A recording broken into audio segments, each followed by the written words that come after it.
छत्तीसगढ़ की सांस्कृतिक संपन्नता में लोकगीत और नृत्यों का बड़ा योगदान है। चंदैनी, पंडवानी, भरथरी की लोक गाथा,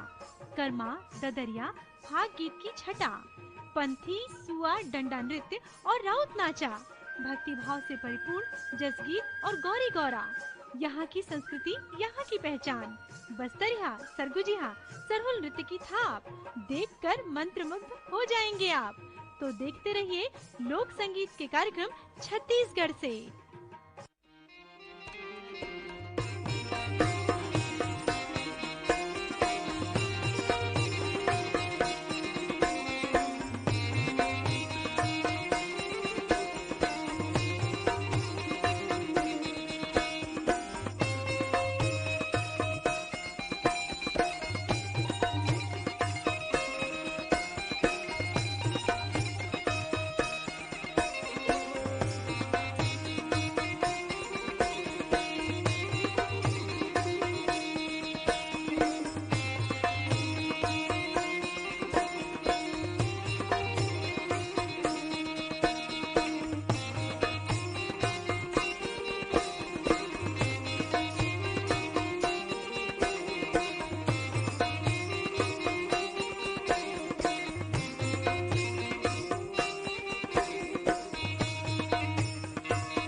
डगरिया मोरे बड़ रंग रेली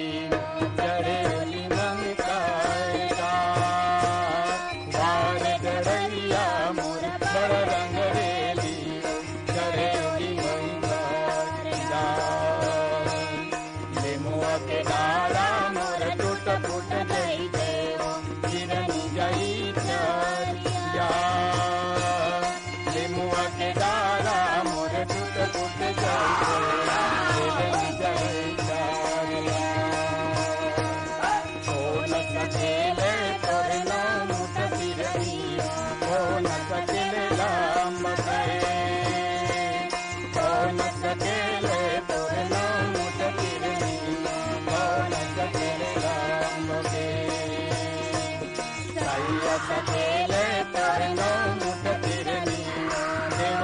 सकेला मके सैया सकेले तोरनो मुटकिरनी देव सकेला मके आगो तोरनो मुटकिरनी आगो लंबके आगो तोरनो मुटकिरनी आगो लंबके धोआबो तोरनो मुटकिरनी गंगा धोआबो लंबके समुद्र धोआबो तोरनो मुटकिरनी गंगा धोआबो लंबके लाले लाले बरसा लाले हे कमान लाले लाले बरसा लाले हे कमान लाले ईश्वर राजा घोड़ा मतवा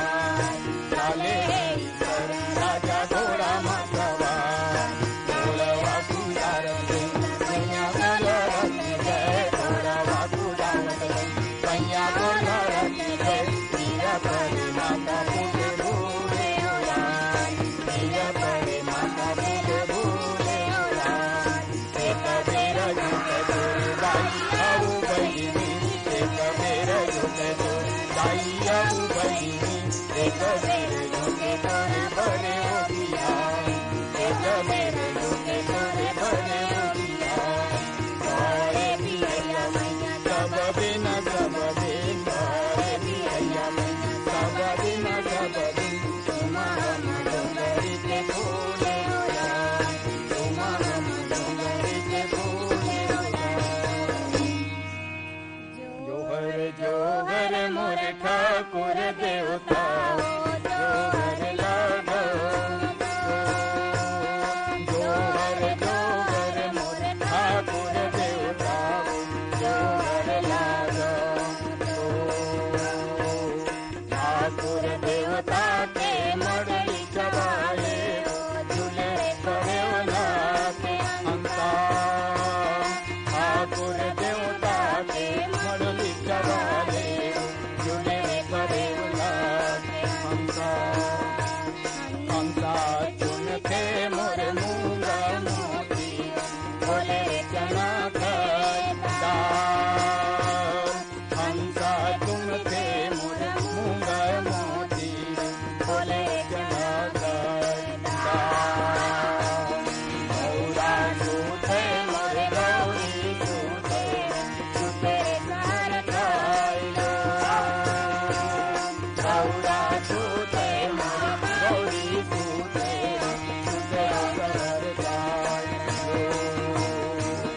गैया सूते मोर बैगिन सूते सूते जाइयालो गैया सूते मोर गैया सूते सूते जाइयालो भगिया सूते मोर भगिन सूते सूते सुनैयालो भगिया सूते मोर भगिन सूते सूते सुनैयालो गैया सूते मोर बैगिन सूते सूते जाइयालो गैया सूते मोर बैगिन सूते सूते जाइयालो गैया सूते मोर भगिन सूते सूते सुनैयालो गैया सूते मोर भगिन सूते सूते जाइयालो गौरा सूते मोर गौरी सूते सूते सहर खाइलो गौरा सूते मोर गौरी सूते सूते सहर खाइलो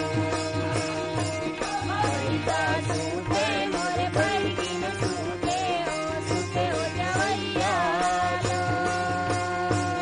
गैया सूते मोर बैगिन सूते सूते जाइयालो